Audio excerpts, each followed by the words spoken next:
morning, everyone. Thank you for joining us for our final session of How to Report on COVID-19. Once again, our facilitator will be Sarah Wachter, who's coming to us from Paris, from our Africa Regional Services offices. I want to thank everyone who has participated in all of our sessions so far. I think we all agree they have been extremely enlightening, and I hope you will take these lessons with you as you continue to report on what has certainly been the story of the year, the pandemic and its effects in terms of public health, the economy, socially, etc. So with that being said, let's turn it over to Sarah. All right, well, good morning,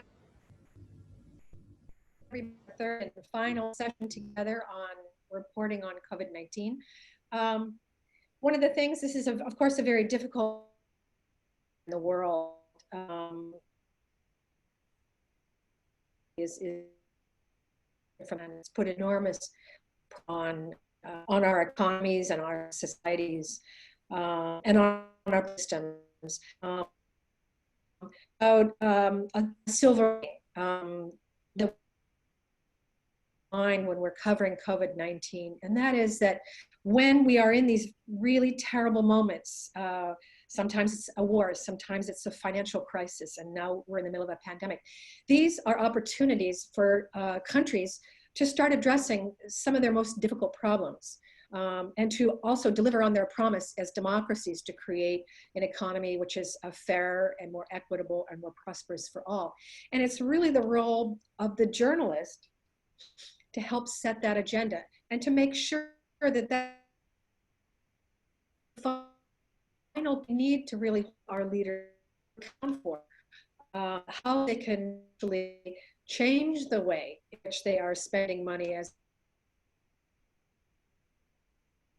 they are developing our economies and our societies in a way that will be to great a long-term and lasting benefit. At the same time, I think this is also a very interesting moment in Africa, a country that has seen tremendous rates of growth in the economies, growth in education rates, growth in its connection to the rest of the world, to also take stock of what is then the role of African scientists and African doctors to find African solutions to the pandemic. So we're going to talk about both pieces. These are big think pieces. Take the temperature of what is happening in Nigeria and in Africa at large to find lower cost, easily replicable solutions to the pandemic.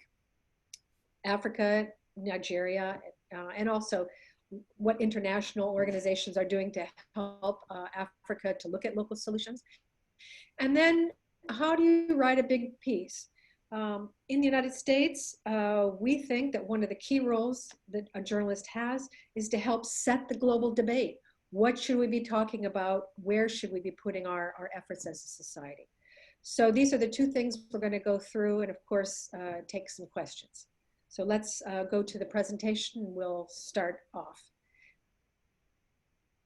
Business that we were yesterday, and then we will continue on with medical innovation. At the presentation. Let's go to the first slide, the next slide.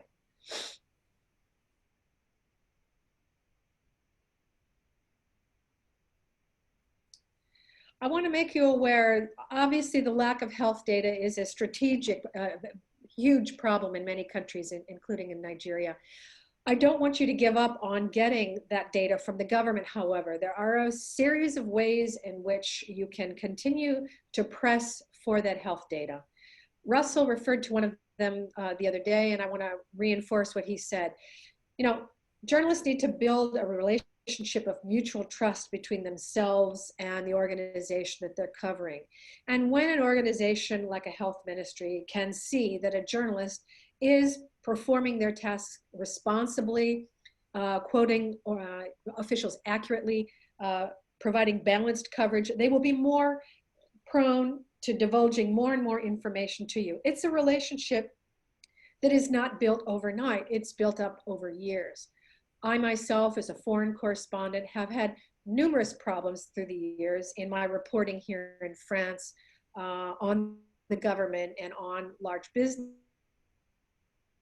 But I found that the French authorities and the French CEOs ultimately were fair with me when they saw that I was going to be quoting them accurately, providing good coverage, accurate coverage, and balanced coverage. It took a series of years, I have to say. It did not happen overnight. Sometimes it took me as much as 3 years to get the different types of information and interviews that I wanted.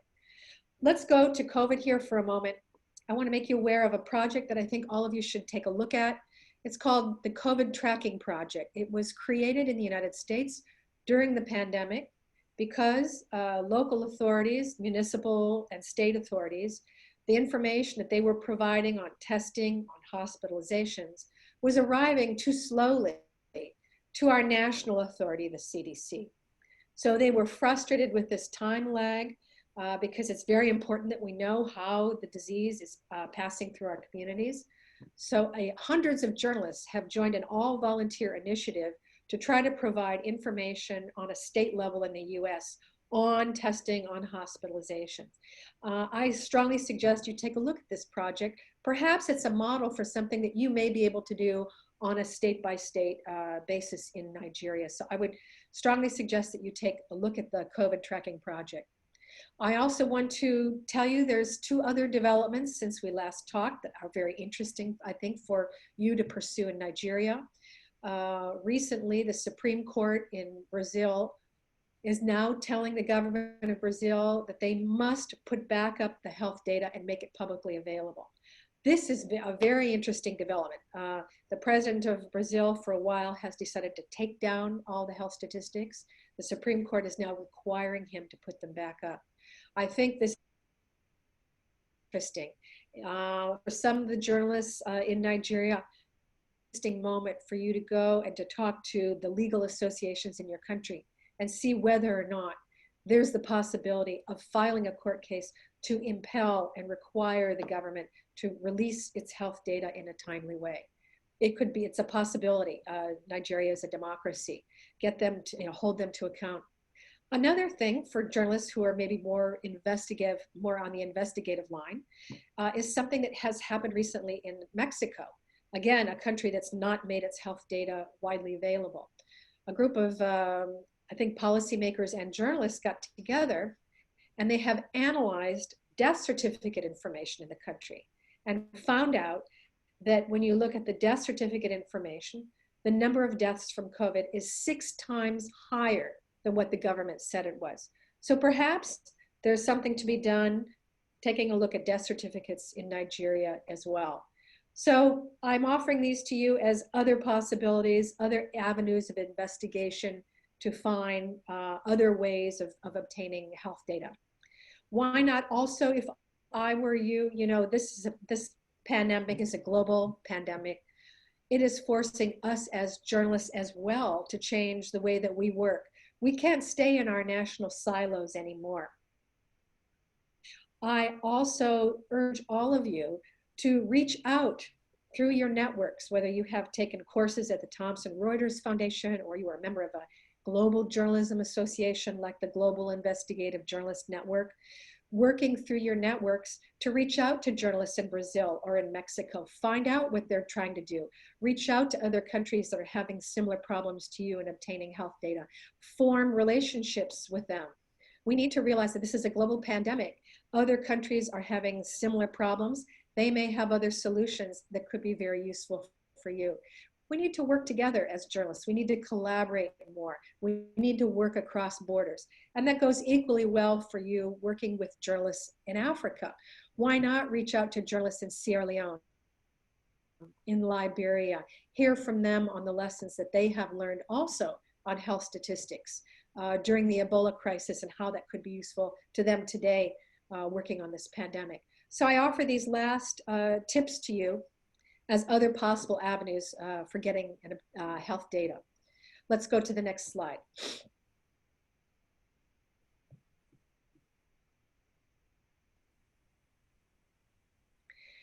Now, this is also a very important time to take a look at what kind of work is going on in Africa, in Nigeria, and on the part of relationships with international organizations to find local solutions to the pandemic. So I'm going to share with you some sources and some resources and just a little bit of research that I did on the topic, which I think also offer you some very interesting avenues to see what is happening in terms of medical innovation on the pandemic. We'll go to the next slide. So this is just an example of something very promising that's happening. Two countries right now are working on low-cost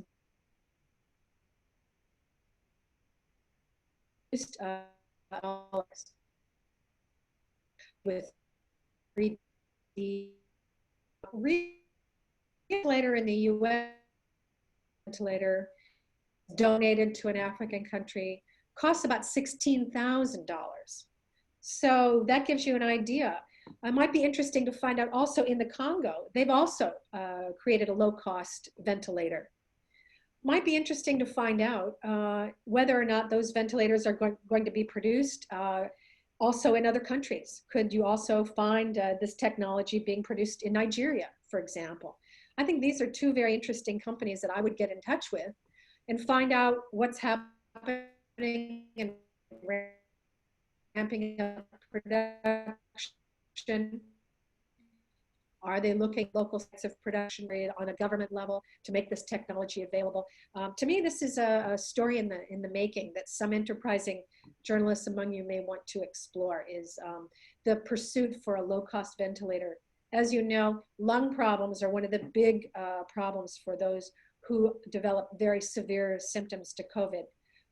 And there is a problem with ventilators. Not only are they very expensive, but there's a global shortage of them. So looking for another solution, a lower cost solution, I think is absolutely critical, especially for Nigeria at this moment and other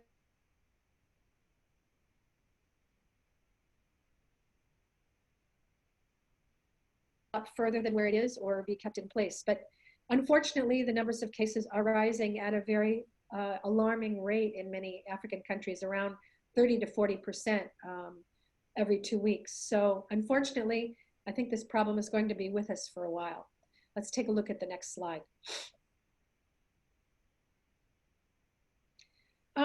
Interestingly enough, the World Health Organization recently, at the start of the pandemic, which was in March, had done a call to countries, urging countries to build also their own testing capacity. As you also know, testing is another bottleneck. Countries are having a hard time getting the materials that they need, called reagents, to be able to put these tests, be able to get tests out in a timely way. So we need also to find other solutions for tests.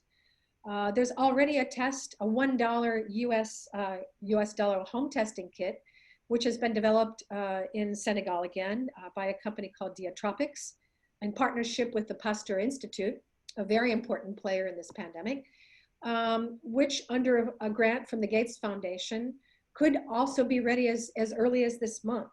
And the Gates Foundation was made expressly so that this testing kit could be provided at that low cost of $1. Apparently, this Senegalese test, is now looking for other manufacturing sites in other African countries. Once again, I think journalists among you would be very interesting to get in touch with Diatropics, find out whether there is a manufacturing site that they are looking at in Nigeria or close by, or exactly what's happening to ramp up production of this test. So this is also something, there's a work going on trying to find a low-cost test that could be used in African homes. Next slide, please.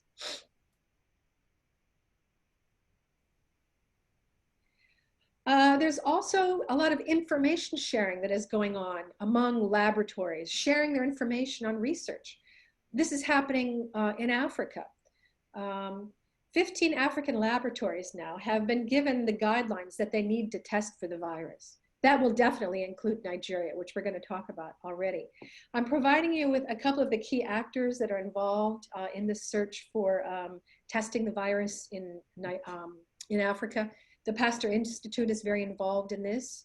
A company in Germany, you can look them up online, called TIB Mobile, has sent 100 experts across Africa to find out what they can do to ramp up testing of and research of the virus in labs, and also CDEO, which is the regional organization in West Africa. So there's some work also going on in laboratories to actually, look at the virus itself. Realize that China did disclose publicly, they sequenced the genome of the virus, which has been made available to the world. So there's some work going here for you to look into and to see what's going on in Nigeria. Next slide. The World Health Organization also recently is calling for more medical innovation more broadly across Africa. They held a virtual meeting on the 23rd of May. They made a public call to over 350 of their World Health Organization innovators in Africa. And they have asked them to start looking at innovations across a whole range of issues related to the pandemic, on surveillance, on the way in which the pandemic is arriving in the country, in laboratories, how to prevent and control the infection, all these different areas. And already at this point, they have awarded some funding to some of those 350 African innovators. Once again, I think this is something to look into. See who are those African innovators in Nigeria, and have some of them received seed funding, and ask them the questions that we've talked about in previous sessions. Where do things stand with your research? When are you going to hopefully have preliminary results? When should I get in touch with you again to check back and see when you've had the preliminary results to your research? So this is another avenue for you to explore on medical innovation more broadly. Next slide. These are a few other experts that I think all of you should have in your, let's call it, virtual Rolodex of sources. Excellent sources to find out on what is the cutting edge of research on medical innovation going on in Nigeria. A very good institute is the London School of Hygiene and Tropical Medicine. I've given you the name of their chair of diagnostic research, for example. Also, who is in charge of regional innovation for Africa? Dr. Chibi, someone I think you should get in touch with. Yuno Kibeda, who is the African expert for the German company I recently mentioned to you. Two doctors at the Pasteur Institute in Dakar, who are very much involved in all kinds of research on the virus.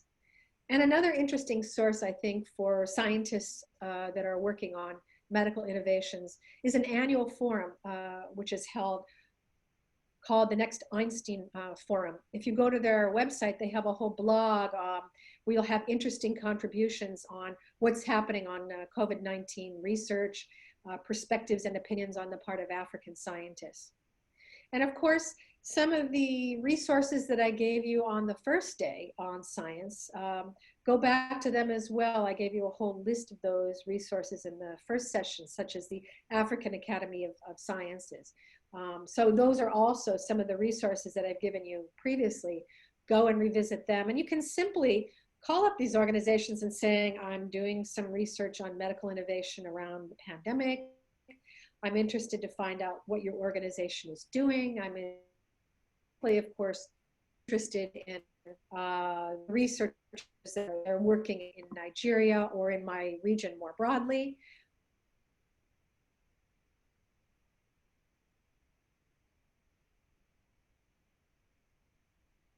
Next slide, please.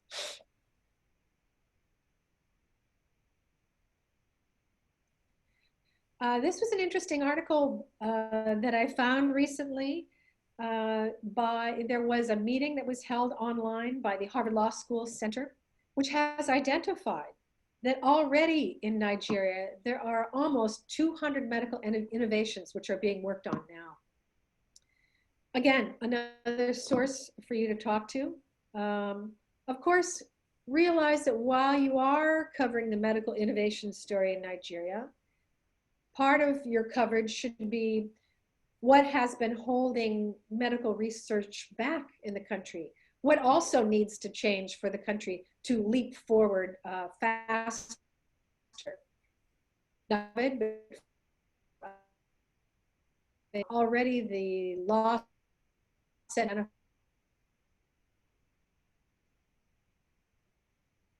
to me, someone should do, which is what can the country do and do now and do quickly to property, because that's always something that tends to damp innovation if you think that your innovations are going to be stolen. And the second one is, of course, the issue of government funding. Apparently, Nigeria has not been consistently over a long period doing perhaps the job that it should do. I have to say the U.S. also could do better in this area as well, providing the kind of government funding that we need on, in this case, pandemics. One of the reasons why the world is finding itself in such a difficult moment is because we weren't prepared in terms of the research that we've been doing in a consistent way, funding it adequately. Had we been doing that, we might have been able to come up with a test quicker, maybe even a vaccine quicker. So we need to hold our governments accountable that they also fund not just the response to this pandemic, but in general, provide adequate government research funding going forward. Next slide, please. Already, and this is, I think, a key resource for you in medical innovation. One of the good things you have in Nigeria is you have a new laboratory, best practices laboratory in research called the National Reference Laboratory, which has been given the guidelines they need to diagnose the virus.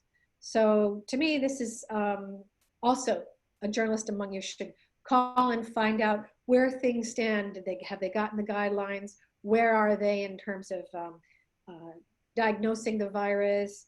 Are they doing research? When are they expecting results? Or have they published research? But you need to dig in there and find out what's happening in terms of the National Reference Laboratory and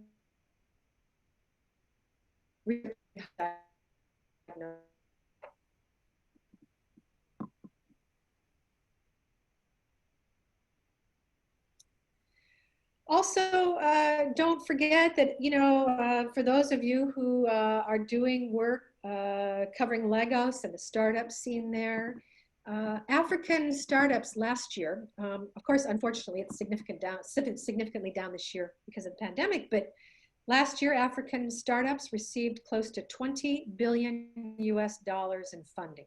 A lot of money went into the really large hubs, which happened to be Nigeria, in Lagos, Nairobi, of course, and South Africa in Johannesburg.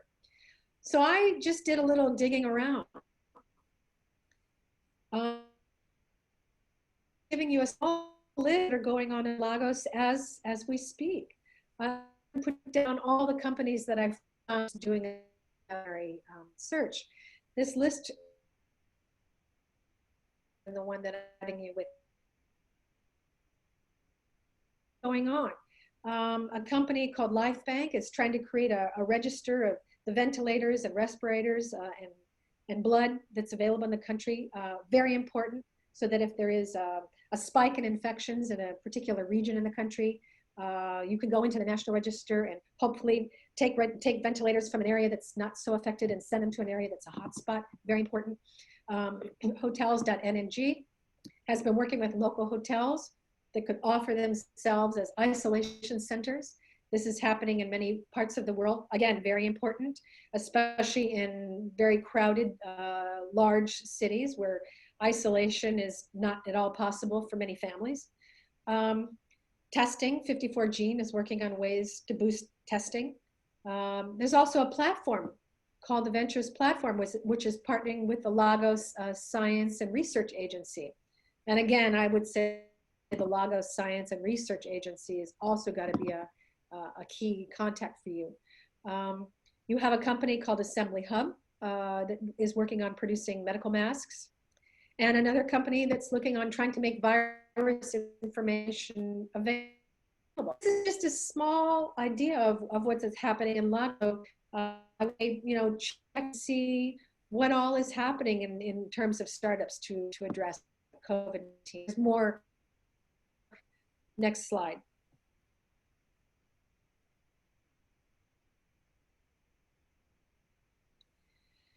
These are a few places also for you to visit.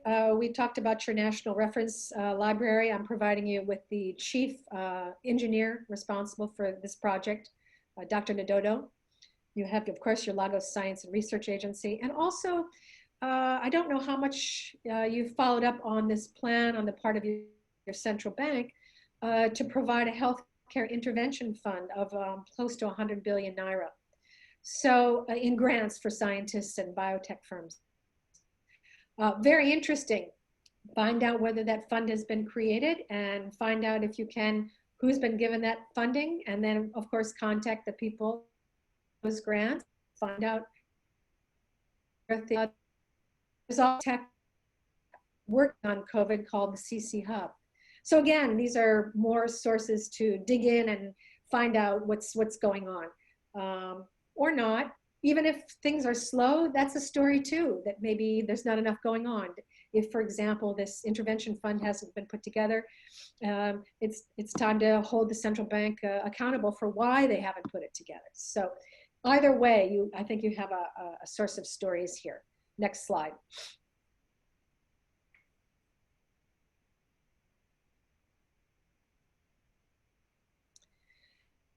In sub-Saharan Africa, as things stand today, and I think this needs to change, and I think hopefully Africa will make a leap forward during this pandemic. But according to the Lancet, which is one of the most respected medical journals, which I would also recommend that all of you visit and take a look at all the research which is being published on COVID-19. It's probably the most important, the most respected medical journal in the world. But according to a report that they did on medical research in sub-Saharan Africa, these are the largest sources of funding for biomedical research in sub-Saharan Africa.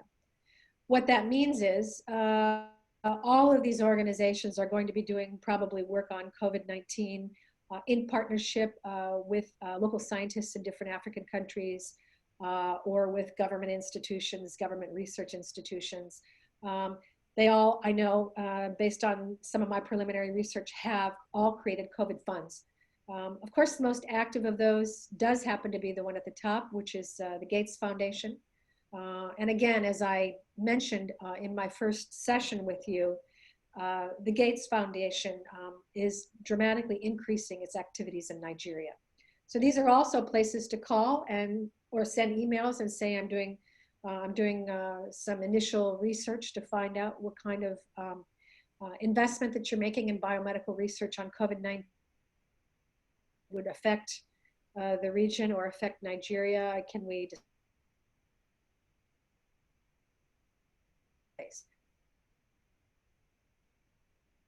institute necessarily has a location in Nigeria, but they certainly have a very large office in given we're in a global world, in the world of science, most very well respected English, I think. So I wouldn't, I would tell you, please send an email to Dakar to Institut Pasteur. Don't hold back. It's not time to be timid. Reach out to these international organizations. They've all been working in Africa for a very long time, built up a lot of expertise and a vast network, and can also be wonderful sources for all of you. Next slide, please.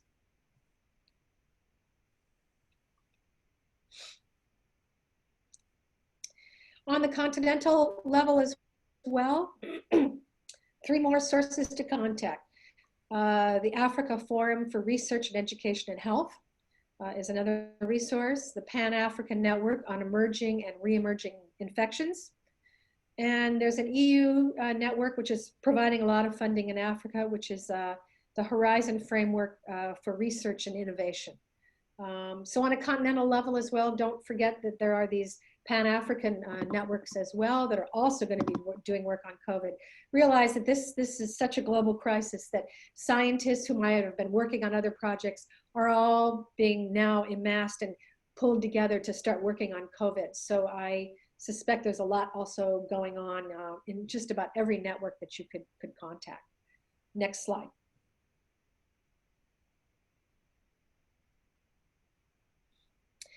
In Nigeria, I know there's a lot of interest in herbal medicine and traditional medicines. But as I've said before, it needs to be held up to scientific scrutiny with good, well-designed trials. Uh, the trials in the area could be a little bit different, but you do have in your own backyard 5 different places where you can go and ask the question about various traditional medicines which are being discussed as possible solutions for, treating some of the various symptoms of people with COVID-19. So don't forget also that you have also in universities, you have pharmacology departments as well. You will have researchers who are working, looking at various traditional remedies. So some of these I'm sure you're familiar with, and maybe a couple other you haven't thought of. My job here is to just, hopefully enlarge your thinking and perhaps expose you to places that you may not have thought of before. So take a look at some of the herbal research institutions that you have in Nigeria. Next slide.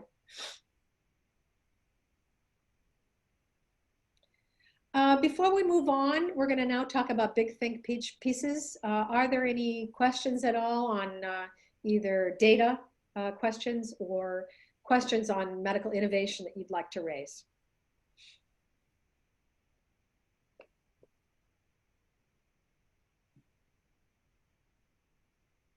Sarah, we have no questions so far, but Okay. I'll raise one for you before you move on to the Nigeria we want.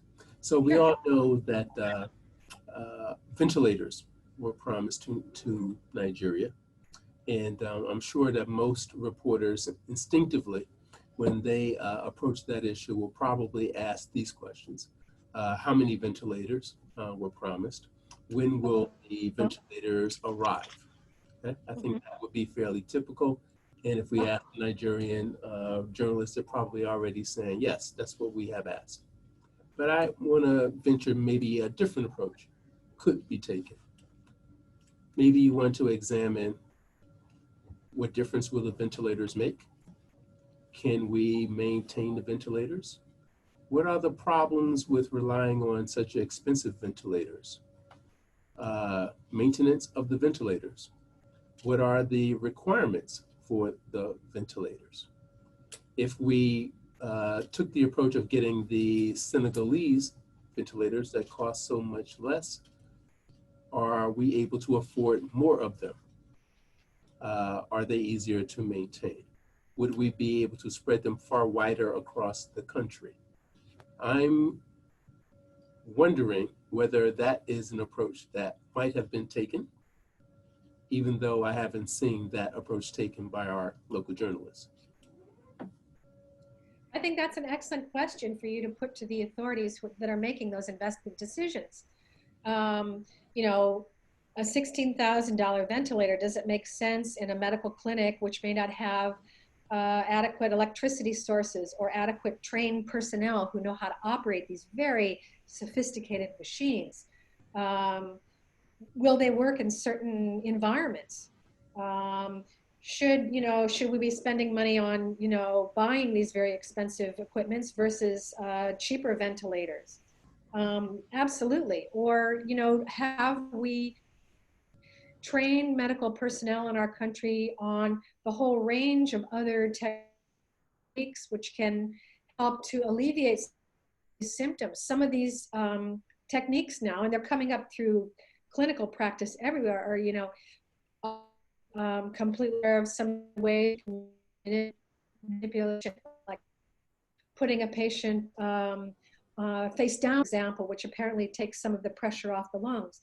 There's also some very simple techniques, but you need to actually be able to train your personnel and make them aware of those techniques. So I think Russell's completely right. Let's look at the entire range of possible solutions.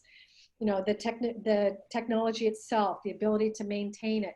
Have we trained the personnel enough? Have we also trained them on other techniques that they can use?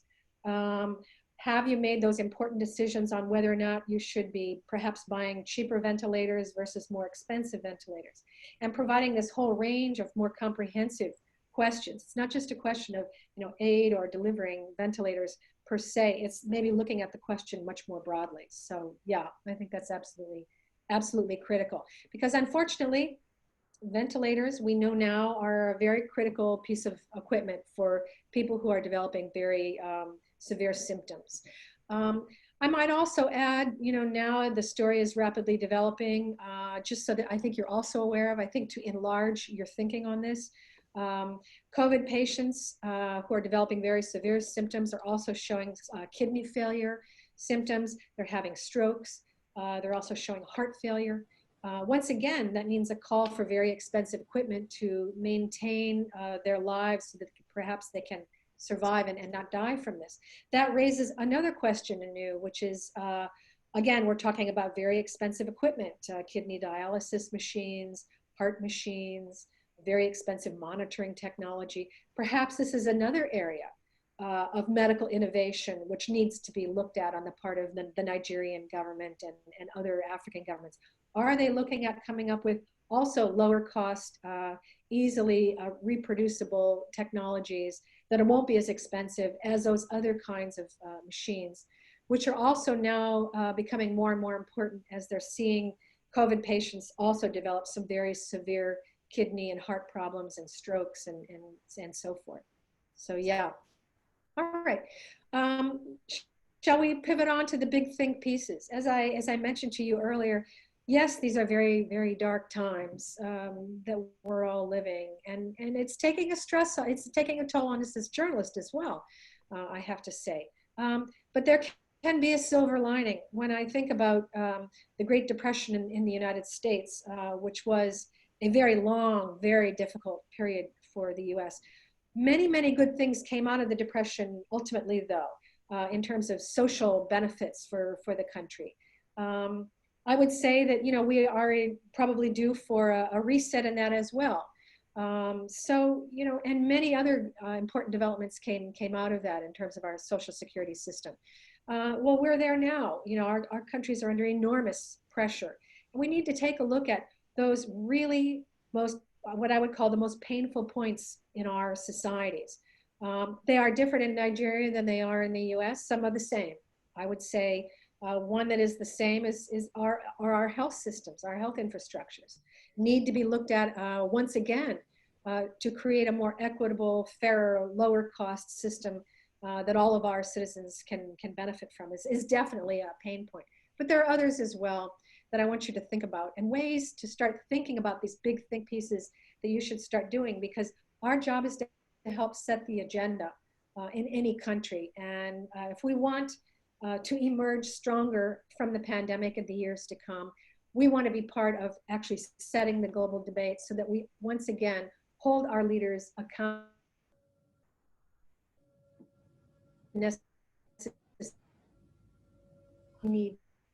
So let's talk issues, and I want to share some ideas, resources for you to go to begin to think and start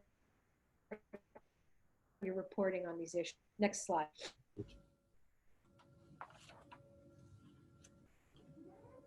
So, that's our job. In the United States, we've done research that goes back 2 centuries of elections, for example, that shows that the role of the journalist in the election is not to sway the election towards any particular candidate. And in fact, we actually don't do that. But what we can do is to help set the agenda for what are the major issues that are in front of the country during an election cycle. But this is not only true during an election cycle. It's true all year long, and it's especially true in this that we see ourselves with COVID-19. Next slide.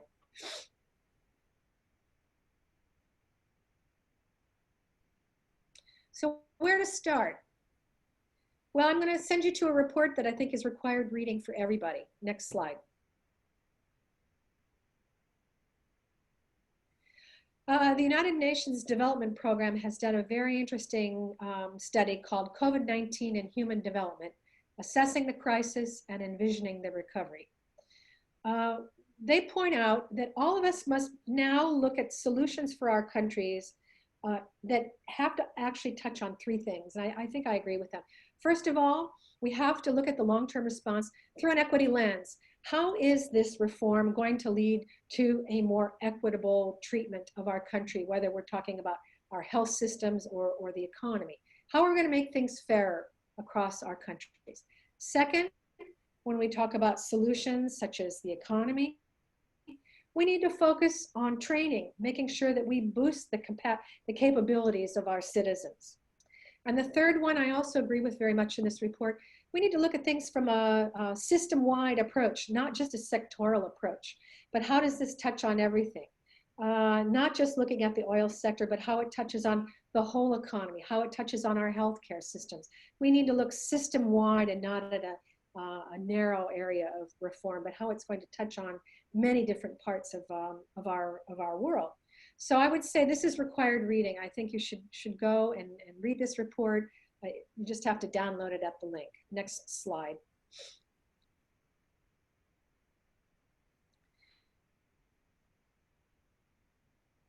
I need to the global survey see that climate change is just as serious a crisis as COVID-19, and 2/3 of them are supporting government action. And of course, climate change and COVID are directly related. One has directly impacted on the other, irrespective of what the ultimate origin is of COVID-19. Climate change played a very important role in the creation of this virus. So climate change has to also be part of the solution. How are we going to create a greener economy, a greener society at the end of it, which is also going to be one of the ways in which we're going to create more resilient societies to face so that we won't have the pandemics coming well predicted to happen. Next slide.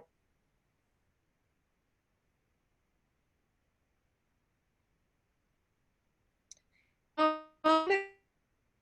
report says is that solutions have to come. We can't just have the national government doing one thing and a local NGO doing another. We've got to all pull together for these solutions at community, at country, and at global levels. We've got to collaborate. We've got to work collectively towards solutions in a much more integrated way than we have before. The scale of the problems are just too big for any one entity to be able to address them. We've got to work better together. Next slide.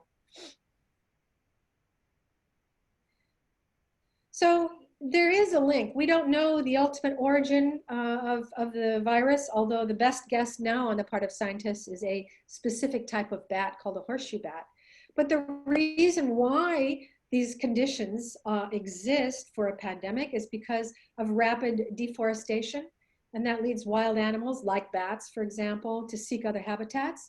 That means people are living closer to wild animals due to habitat loss.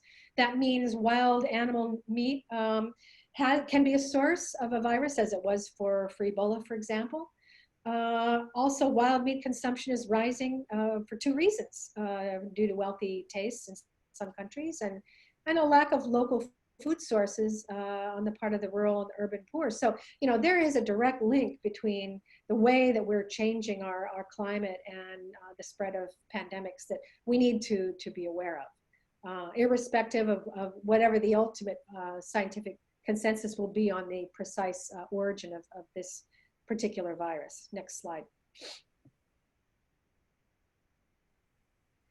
So when you're doing a big think piece, there's a movement in the U.S. I want to share with you. Again, this will require more research and education on your part to get familiar with how this works.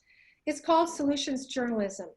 It's trying to move away from problem journalism. We're always talking about what's wrong with our societies and, you know, what's not getting done, towards who's working on solutions and how well are they working. And I would suggest that you use this format when you do these big think pieces. You can visit their website and get much more information about it. They offer all kinds of training resources if you want them. But it means that you take a particular solution for a particular problem. You give the details of how well it's working. You focus on how effective it is and not on the good intentions. You give the best available evidence of the results of this particular solution. You also need to talk about the limitations of the approach. that provides insights to people that they could use for future solutions, and make sure that you're understanding the problem very well at the grassroots level. These are the main elements of solutions journalism. Next slide. You can visit the solutions journalism website. They have an archive of solutions stories that they've done on COVID-19, which I would suggest you take a look at what's there and see some that might be relevant to the work that you do. I'm just going to run you through what I'm talking about here. The first thing is to talk about, this is an article that was on New Zealand, which has been a country that's pretty much eliminated the virus. You need to talk about, well, how did they eliminate the virus? So you provide, in this paragraph, all the elements of how they were actually able to virtually eliminate the virus in the country through mandatory quarantines, through countrywide lockdowns, you know, all the details of how it works. Next slide. And then the effectiveness. You need to provide the data on the effectiveness. Here they're talking about the daily infection rate, the number of cases, you know, the progress as they put in place the solution that they offered in New Zealand. So you provide all those details of facts and statistics that you can get up until the most recently available, which is now they've only had 7 cases. This article goes back a bit. They only had 7 cases on April 30th. But as I understand it, New Zealand also very recently announced once again they're having no new cases, which is interesting. It's obviously still working. Next slide. But you need to talk about the limitations. You know, there are no perfect solutions. There's, you know, so once again, this report talked about, you know, the fact that it's taken a huge toll on the tourism industry, which is a very large part of the problem. How are you going to get the tourism industry back up and running if you've canceled flights, international flights, for example? So you need to talk about, you know, what are the limitations of any particular solution. Next slide. So this is just to give you an idea here. This is a quote from a local business, a tourism business, who talks about, you know, what has been the impact on his business. And despite the fact that he's, you know, obviously suffered economically, he's taking a huge hit from the lockdown. He said he was still optimistic because he thinks that the government did a good job of managing the crisis, and that actually, you know, they will be able to resuscitate, he will be able to get his business back up and running when the country opens up economically. So, you know, making sure to always provide that grassroots reporting of actually how is this potential solution having an impact on a local level, getting plenty of views from the grassroots. Next slide.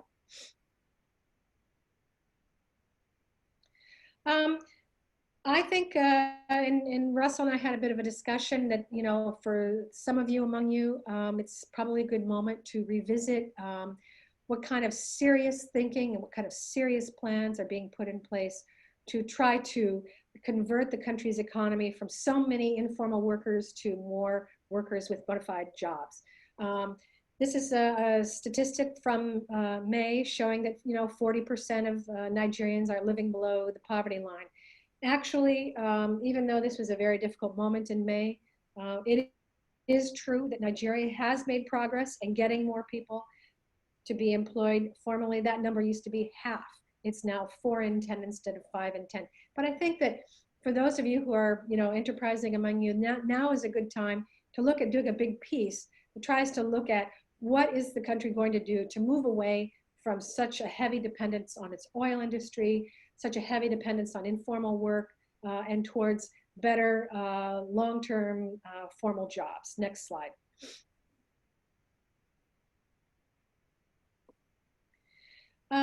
I will say to you something that I guess it's been a theme through this whole course. I would start with the international organizations that do a lot of work in Africa, do a lot of work in Nigeria, have been doing projects over decades to take a look at this issue.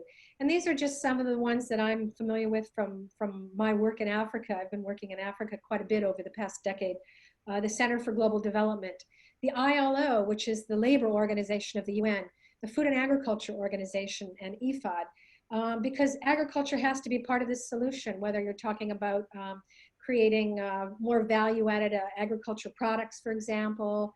But these are good places to start. I'm not saying that this is where you end up, but don't forget, to talk to some of these international organizations as a part of your reporting on making this transition towards more and more formal employment.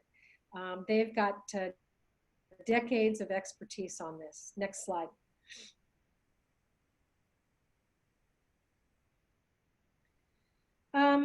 These are diversifying away from oil. Again, organizations that have a deep experience working with oil-rich countries. Many countries are trying to make this transition, not just Nigeria. Many of them are in the Middle East, for example, and with varying degrees of success and challenges. These are just organizations that have done a lot of work on this for you to also get in touch with. The International Energy Agency, the Oxford Institute for Energy Studies, think tanks that have deep experience, analysts at the Brookings institutions, for example. Make sure to talk to development economists on this. And of course, two parts of the solution for Nigeria, as you're well aware, is looking at how you can continue to push forward on in agriculture, value-added agriculture, and that should be solid minerals, which Nigeria has in great abundance. To me, these are some of the areas, some of the sources that you should be thinking about if you haven't already. Next slide. And of course, I want to just inspire you as well on what I think are, again, this has been a very dark moment, but it's been a moment where I think I can say with a degree of pride that there's been a lot of excellent reporting coming out of the U.S. And even though the challenges are different in the U.S. than they are in Nigeria, I think we can learn a lot from the top reporters who are looking at these issues. We can learn a lot from the questions that they ask, from the kinds of people who they interview, from the moving human stories that they tell that will be equally relevant in Nigeria. The challenges are different, the sources are different, but I think we can learn a lot. We American journalists do something all the time. We call it imitate the greats. I spend a lot of time listening to podcasts and broadcasts and reading articles and seeing the smart questions that other journalists ask of experts and seeing the way in which they have constructed really moving human stories of people who have really suffered, healthcare workers and people who've been diagnosed with the disease and have really suffered as a result. I'm going to share some of these with you and suggest that you go and you read them and you analyze them and you look for lessons that you can draw from them. This is a wonderful piece by a Pulitzer Prize winning journalist who identifies how the American healthcare system was under pressure, identifies what those pain points have been and what the solutions have been. It's a superb piece of journalism. I think I would recommend you take a look at. Next slide. This is a wonderful piece I want you to think about listening to. We will always face this challenge of people who think that the pandemic is a hoax and why do I need to wear this mask and wash my hands? And there have been in Nigeria, as there have been in every country, red zones, hot zones that have really suffered from this pandemic. And telling the story of what has happened in a hot zone is one way that you can increase awareness for the disease and the terrible toll that it can take on human lives. This is a wonderful podcast that was done by the New Yorker, where they went to New York, which was probably the epicenter of the disease in America, and talked to people in different parts of New York who have really experienced this disease firsthand and the toll that it's taken. They took snapshots of interviews with people over a 24-hour period. You could do the same in a city like Lagos, for example, or another hot zone in Nigeria, talking to for example, an urgent care doctor in a COVID treatment ward and people who have, been on the front lines of the pandemic in Nigeria. You could pick 4 or 5 different people to interview and do that. So that's something. Also, stigma will be with us for a long time as well. The stigma of people who have fallen ill from the disease, especially healthcare workers. There's a whole archive, I think, that you can look at of really wonderful stories that are designed to increase the compassion of the people reading your stories and listening to them, of the tremendous heroism of doctors and other healthcare workers, and those that have fallen ill and suffered from it. And these are ways to try to help reduce the stigma towards this disease, which is out there. It's also in existence in the United States. Stigma will also be with us for a very long time. Next slide.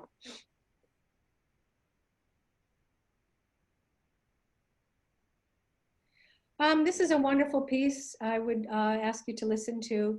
It's a piece about two men. They are Mexicans who live in New Jersey. They both died of COVID-19 within a few hours of each other.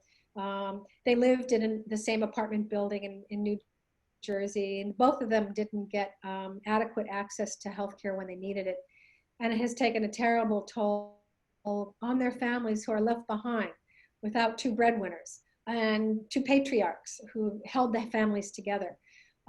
It's a wonderful story. And I think, again, it's a way to try to create compassion and sympathy for the toll that COVID-19 takes on human lives and on families. So it's something for you to listen to, I think, and to also get some lessons on, inspire you on. Perhaps you could find comparable stories of people who've died of COVID-19, families who would be willing to share their stories with you. Next slide.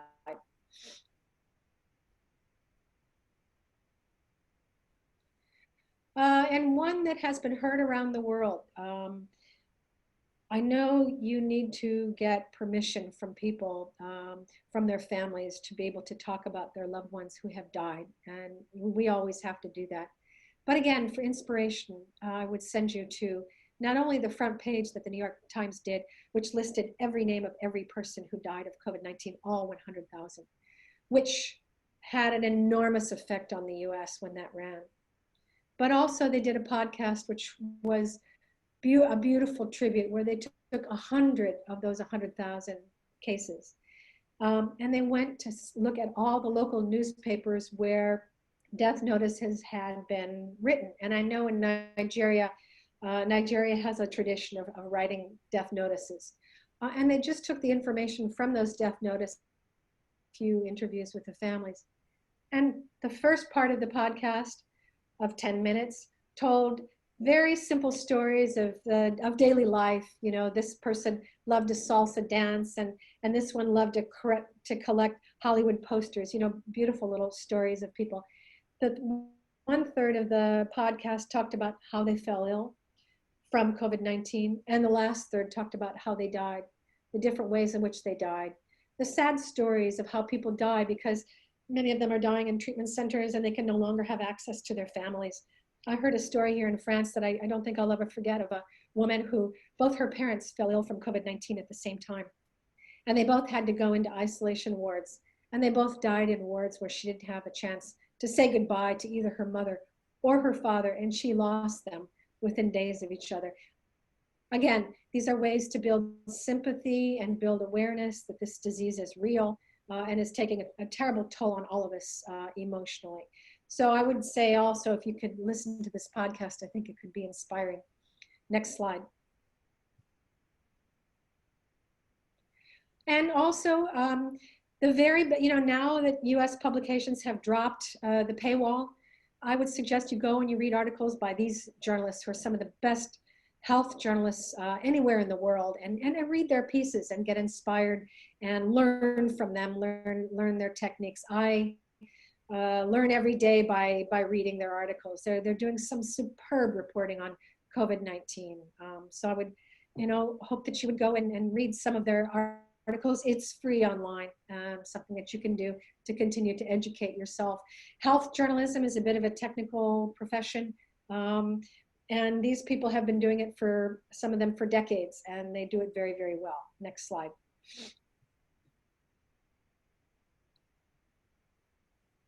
So I would like to take any remaining questions that you have of any of the material that I've covered in the 3 sessions or in this session. Okay, Sarah, we do have a few questions for you, and I'm encouraging everyone who's in our session to keep the questions coming. We have roughly about 30 minutes remaining, so let's use the time wisely. So this is a very interesting one. The questioner asks, how do we report the plight of the Nigerian journalists during the pandemic without drawing the ire of our employers slash media business owners? Oh, that's a very interesting question. Because obviously, if you report that you feel that you are not being adequately protected, that will get you in trouble with your employer. Um, Delicate, I think what I would suggest to you is if all of you share your experiences with a journalist at an organization who could report on this, and perhaps you would have to contribute your information anonymously. The one that I'm thinking of, who you could do, and he or she could do an article on it, and that is one way to spread awareness without you getting in trouble with your employer. The organization I'm thinking about is a U.S. organization called the Committee to Protect Journalists. Their whole job is to protect you in war zones, to protect you in pandemics, to protect you in conflicts, to protect you when you are being harassed and violated for covering sensitive stories. I would get in touch with the Committee to Protect Journalists. I would say, we are not being adequately protected in this country. We would like to share our stories with you.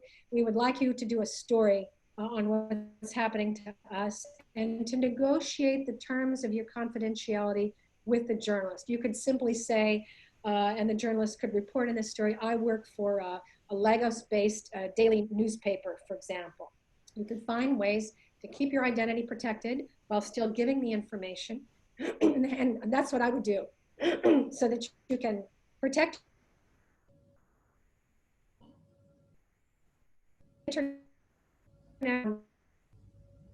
on the journalists. The other one, it's a wonderful U.S. organization as well that's global, that looks at the issue of freedom of expression, but they could be interesting as well, is Freedom House. They also do an annual report on freedom of expression, journalists being harassed, journalists being endangered. They may be another resource as well. So I would say, could you do some kind of a call out to journalists in Nigeria, ask them to share their experiences, maybe on a confidential level, with an international organization that could somehow maybe put pressure on or in that way you won't come into trouble from your employer, but you've gotten the word out. Great, thank you very much for that. Now, I think this goes to your analysis about doing bigger pieces. The questioner asks or says, I'm aware that some educational institutions have manufactured a low-cost ventilator, but the question is based, or maybe he means the question is, the quality of the ventilator and the amount of government support to further strengthen the innovation and mass produce.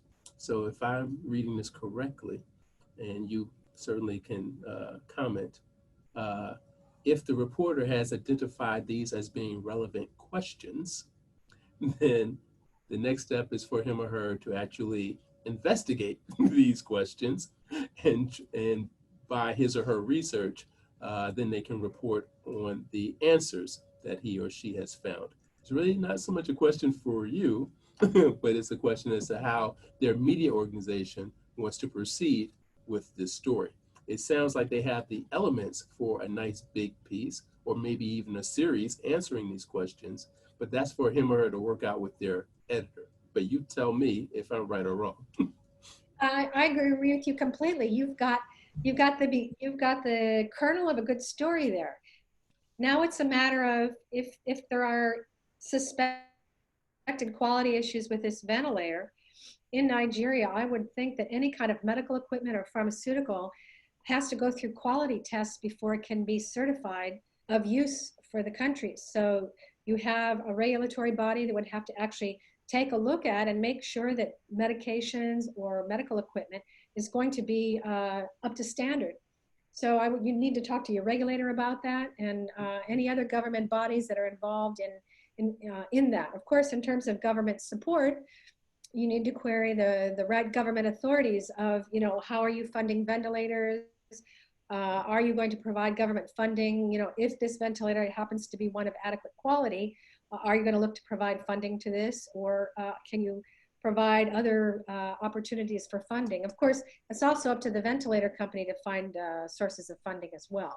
So it's also on both sides. As a business story, the ventilator company also needs to look for other sources of either venture capital funding or grants. So yes, and there's some work to be done there. Great, great.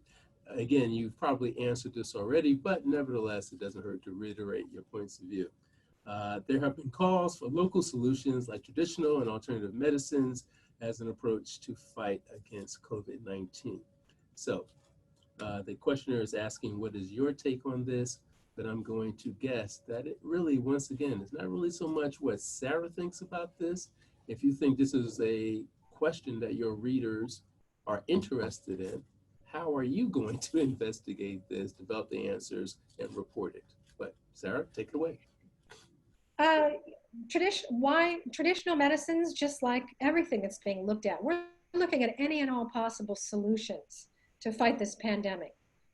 But the question has to always be the same, which is what kind of research is being done to look at this traditional remedy and whether it can stand up, whether there's research going on. Stick to the science, talk to the scientists. What kind of research are they looking into to see whether or not this traditional remedy can be of any usefulness on, alleviating symptoms or otherwise. Stick to the science. Whatever traditional remedy is being talked about, I would have to remind you once again that just because somebody says something could be good for you does not make a story. You then have to take that remedy, talk to the relevant scientific authorities in Nigeria and on an international level, saying what kind of research has been done or will be done to take a look at whether or not this could be useful.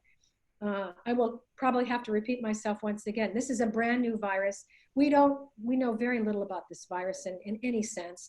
There's been no research done on it until probably starting in China roughly the end of last year. So chances are that perhaps there's some research that's being planned or is underway, but is at a very early stage, no matter what we're talking about, whether it's a typical chemical treatment or a traditional treatment. So you have to talk to the relevant scientific experts and find out what's being done to study a particular remedy. What do we know and what don't we know? Yeah. Here's another question. What do you think we can do as journalists in the health sector to ensure proper management of all the hospital equipment and facilities brought about by this pandemic? Proper management, you mean in terms of how the equipment is being used and maintained and that whole, and whether people are adequately trained, that whole suite of issues, I'm imagining? I'm going to sort of interpret this a little bit. I believe what the journalist is hinting at is that Nigeria is receiving a fair amount of aid right now. It may be in the form of financial assistance, maybe in the form of equipment. And in many cases, not only journalists, but probably the public at large is skeptical that the equipment, the financial assistance, et cetera, are being used properly, transparently.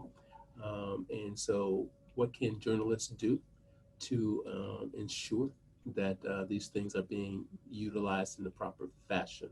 I think the accountability question is what this person is hitting at. Well, it's a very good question. It sounds to me like there are two parts to this question, if I'm understanding correctly. The first part is, has this aid been spent on what it was supposed to be spent on? In other words, if a hospital received aid for receiving ventilators, have those ventilators been delivered and are they being used? So the first question concerns the money. Has the hospital that's been granted the funding actually, put those ventilators in place? Which is a question for the hospital. You have been given a grant by this organization for ventilators. Are the ventilators in place? Have you received them? Are they operating? I suppose for the most part, the hospital is supposed to answer these questions. But then of course, there's the question of maintenance and training. Again, I think you have to ask that question perhaps on both sides of the equation. On the side of the organization that's doing the aid, you need to ask them, you've decided to offer this hospital 2 ventilators in this example that I'm using. Have you also provided them with aid to adequately train and maintain those ventilators? What kind of aid have you provided them? Have you provided courses to train the healthcare professionals so they know how to adequately use the equipment. So you can ask them. On the other hand, you can ask it on the other side of the hospital. What kind of training are your technicians adequately trained on operating ventilators? What kind of training have you provided them? In terms of maintenance, do you have a maintenance contract in place? You know, have you had breakdowns in machines? How well are they working? There may also be some oversight boards that are provided for medical care, hospital associations you can talk to, and unions may also be places where you can ask these same questions of them. They will know if healthcare workers are filing complaints that they're not adequately trained, filing complaints in general about the workplace. So unions may be a source of this, and any kind of regulators that regulate the healthcare system may also be another source of complaints and information, because at the end of the day, you know, it is their job to make sure that equipment is reliable and maintained. So regulators may also be a source as well. So those are, you know, it takes a bit of digging around to find a source who can give you that information. So you're gonna have to dig a bit. Thank you. Next, how do we handle conflicting reports on COVID-19 between the state government and Nigeria's Center for Disease Control? So I guess conflicting information. I think the other day we talked about the fact that at least 2 states claimed for a long time that they had no COVID-19 cases within their states. Obviously, some people were questioning that. The NCDC, in fact, was prevented from entering these states and performing, I guess, some tests or examinations. So this reporter is asking, when there is that conflict, how do they handle it? Well, this is a very difficult problem because you know, either the NCDC or regional local authorities have got to be collecting data. In most cases, you know, the regional authorities need to collect that data and then send it to the national authority, although the national authority can come and collect the data as well. It can be done in one of 2 ways. Somebody's got to, and if the national authorities are not allowed to collect the data and the regional authorities are not collecting the data, you're in a very difficult situation. The only thing I think you can do in a situation like that, I must warn you, it can be dangerous to you, so be very, very careful, is, as I said, I think in the first or the second session, to develop a list of contacts of doctors working in urgent care wards, treating COVID patients, who can feed you information on COVID cases, the number of COVID cases they're receiving, the number of infections from laboratories, from local laboratories, if you can establish some connections there. Try to establish your own network in as many places as possible with local reporters who can feed information to you on a weekly basis. All the while letting your readers know how you're getting this information that isn't completely reliable, where you're getting it from. So you can try to do your own tracking through medical treatment centers within the region. This is a very difficult problem that you're facing. You can try to do as much local tracking as you can.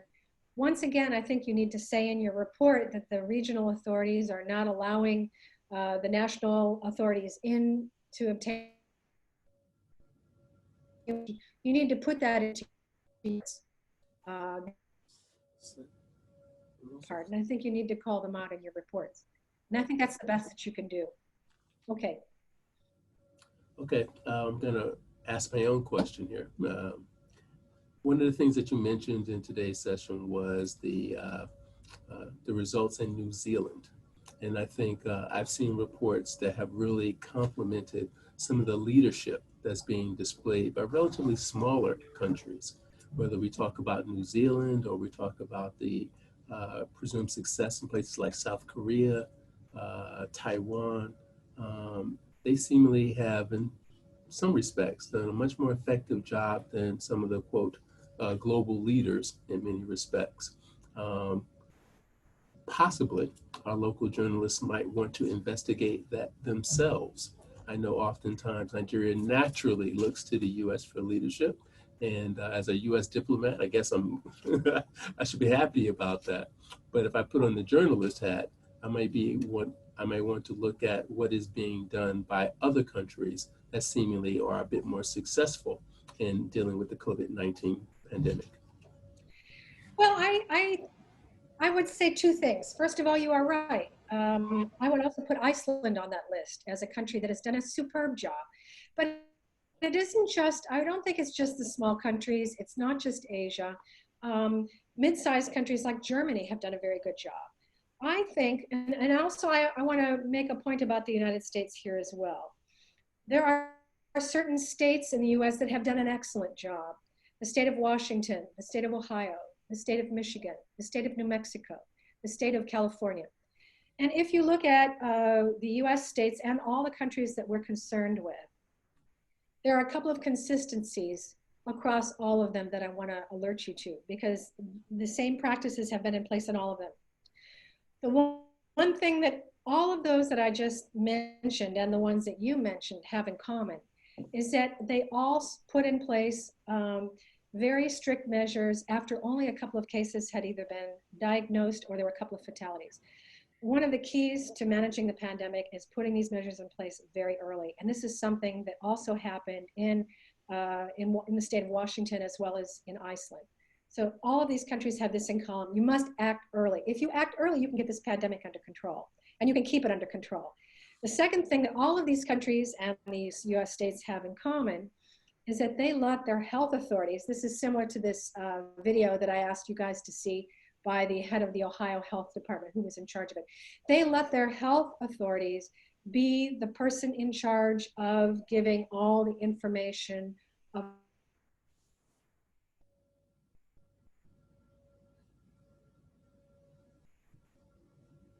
they health authorities, all of these authorities that we're talking about, whether we're talking about Iceland or Taiwan or South Korea or the state of Washington, the health authority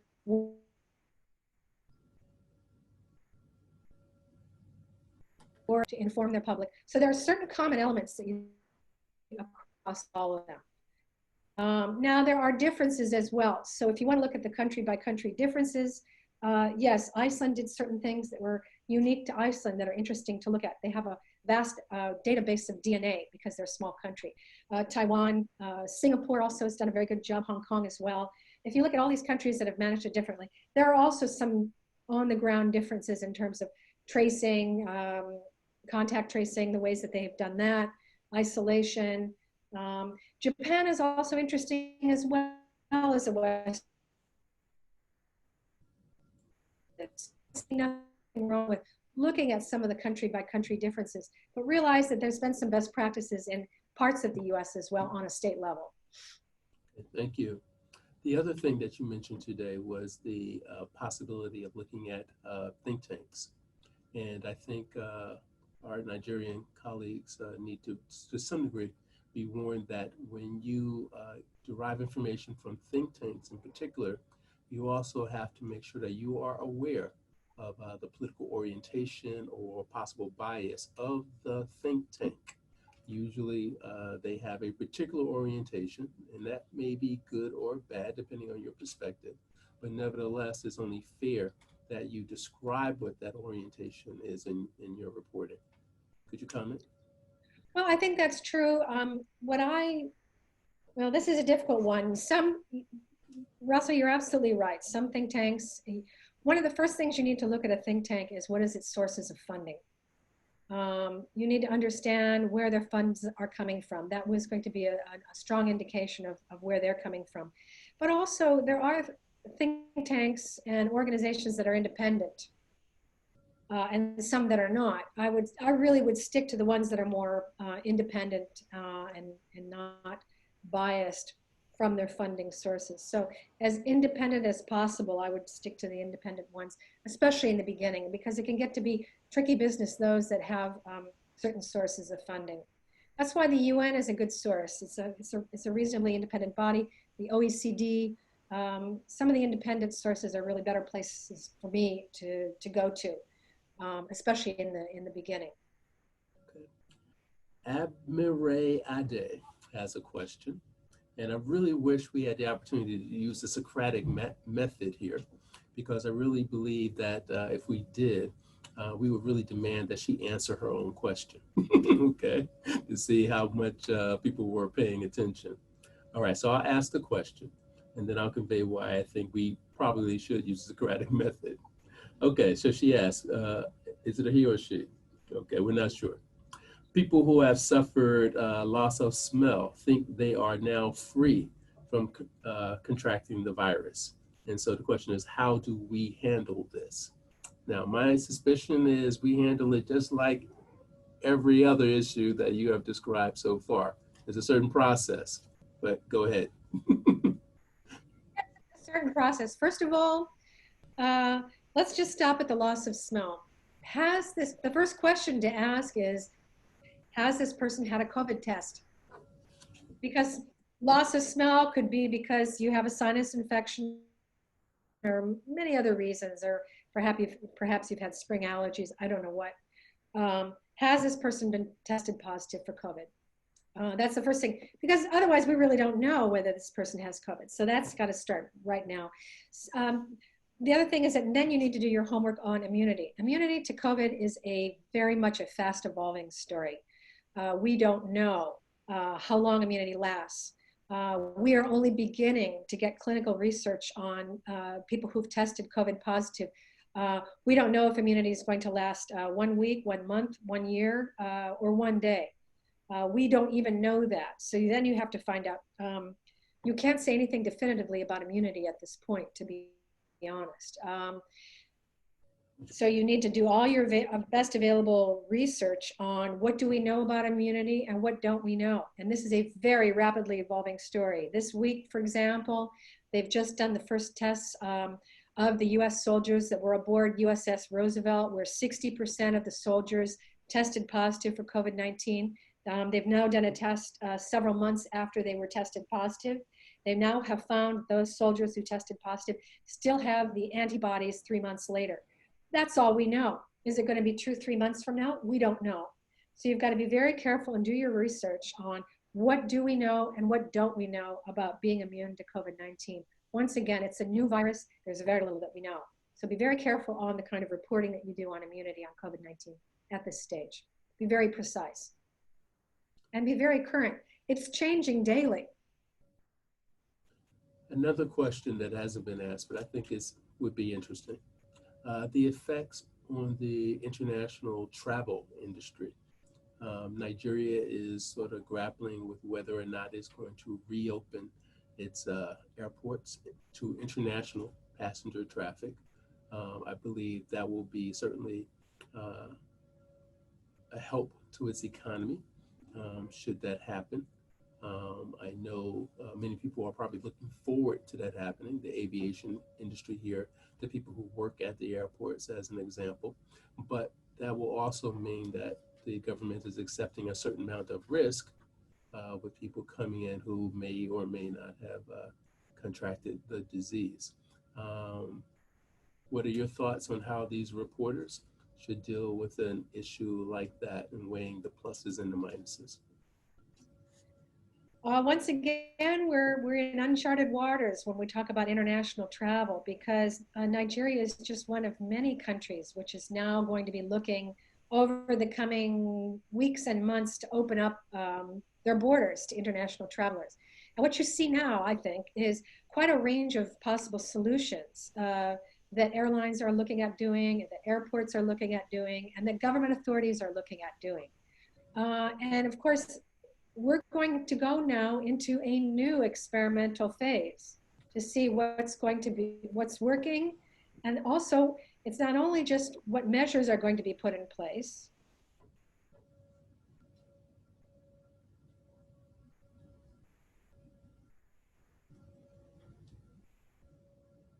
Did we lose Sarah?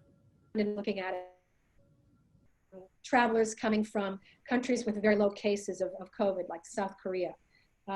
Okay, but there's also not just what measures are they putting in place, but how well are they being enforced. There's been reports, for example, of different airports that have now been open to international travelers, and photos that have been taken of those airports that show that there's not very much distancing going on. So we've got to very carefully cover what measures are going to be put in place in this example in the airports in Nigeria for distancing when these passengers arrive. You need to also look at what kind of tracing is going to be put in place. For example, I flew into Cameroon in late February. They had very good measures put into place for tracing. I had to give them all the information of where I was going to be so that if I happened to be tested positive while I was in the country, they could isolate me. So, you know, all the information on, are they going to be taking the temperature of people coming in? Are they going to have isolation facilities provide if somebody shows a temperature? Are they going to do testing on site? So you have to be very careful to report on what are the measures that are going to be put in place and how well are those measures going to be enforced. In terms of results, once again, we're in uncharted waters to see what's actually going to be working. This is all happening now. It's happening all over the world, and we don't. I hope that Nigeria government is looking very close sticks. Thank you, Sarah. I think you talked. What happens? Oh, I'm sorry. Okay. No, that's okay. All right. You talked earlier about sources of international collaboration with regard to, I guess, the safety of journalists when they are engaged in reporting. This question relates to international collaboration with regard to funding. He or she asks or says initially, some of the research and reports on COVID-19, either locally in Nigeria or at international fronts by journalists, sometimes need some degree of funding. What are the alternative sources of funding for journalists venturing in this area? So I'm going to guess, because journalists oftentimes are a bit strapped for funds here in Nigeria, their media organizations may be strapped for funds if a reporter, or maybe even the organization itself, wants to do some reporting on in this area and could use funding in order to do that. What sources should they look into? There are quite a number of sources that are offering grants to journalists, and I think they're probably offering quite a bit of support during COVID. Perhaps the best thing for me to do, I'd have to do a little research on this to global networks. For example, the Global Investigative Journalist Network would be one of them. The International Center for Journalists. There are a number of these organizations that are going to be offering extra funds for journalists who might need protective equipment or funds to go and travel into affected areas. I would need myself to probably take a look at this. And if you want, Russell, I would be happy to just, you know, take a look at what's going on and provide you with a list of links that you could circulate to the participants. Okay, for possible sources of funding. Okay, thank you. Okay. We would appreciate that. And if we obtain that from you, I will certainly pass it along. But I'm also going to recommend to the journalists, because of the fact that research is so critical to what you do, you should be researching these things yourselves. Okay. All right. We're going to have to wrap up soon, but I'm going to try to get in one last question, if you don't mind. One last question, and we're going to finish up. So Sarah talked about moving more people away from the poverty line, particularly post-COVID-19. Please elaborate on your idea of getting more people to transit from the informal to the formal sector and journalists' role in setting an agenda for the transition. I don't think that's really necessarily your idea, but I think it's pretty obvious to almost anyone that it's important for Nigeria to move more people out of the informal economy to the formal economy if the country is going to properly develop. But take that question away. Well, I think once again, when we talk about big think pieces, we're talking anti-poverty. And of course, moving from the informal to the formal is a part of, you know, reducing the poverty level in Nigeria, as well as providing greater aid for the agriculture sector. And these are all ways of trying to reduce the level of poverty in Nigeria. And I think what you want to do is talk to some of the best policymakers thinkers who are looking at ways to reduce poverty in Nigeria in some of the more independent and large organizations that have done an awful lot of work in this area. To me, agriculture definitely has to be part of the solution. Both, value-added agriculture, moving more into production and food processing, definitely has to be a part of that solution, as well as looking at, weaning off of oil and building up other large manufacturing industries or solid minerals, in which Nigeria has a great wealth, have to be part of those anti-poverty measures. Also, training. If we're talking about moving from the informal to the formal, what are the kinds of other economic sectors that would be interesting for Nigeria to invest in, and the kind of training that they could invest in to bring people up to be able to offer certain skill levels to companies that could be interested in relocating to Nigeria. So there's some homework to be done there. Thank you very, very much. As I said, that will have to be our last question. But Sarah, you've done a fantastic job. I think everyone will agree that it's been extremely enlightening, extremely useful and practical for all of the participants. So if you want to pass along any final words, feel free, and then we'll have to bring this to a conclusion. Sarah? That's fine. Well, thank you very much for sticking with me. I don't think it's so easy to do these virtual sessions, to keep focused and listening, during a period of time. I know you're all very, very busy, but I would just simply say to you all, and you're going to have to do more fact checking than you've ever done before. This is a very fast evolving story. The research is changing every day. What we know about this virus is changing every day. You're going to need to continue to check and check and check again as this story develops. And I wish you all great luck. Please be safe, and please persist even on tough issues like data. So I wish you all well. Be well and persist. Thank you so much. Great, fantastic, wise words. Persist. I think that is the watchword for almost any journalist. Persist. Yeah. Again, thank you very, very much for everything. I thank all the participants for your time and your attention. I know you're quite busy, and so we appreciate you taking some time out to increase your capacity. All right. This is a very, very important issue, a ever-evolving issue. And as Sarah said, you're going to have to continue to do your homework on pretty much a daily basis if you're going to stay on top of what's taking place. So again, on behalf of the U.S. Consulate General here in Lagos, thank you to Africa Regional Services. Thank you to everyone who participated in any way at all. Of course, Sarah, we really appreciate this. This has been quite a success. We hope to do more like it. Thank you and have a good day.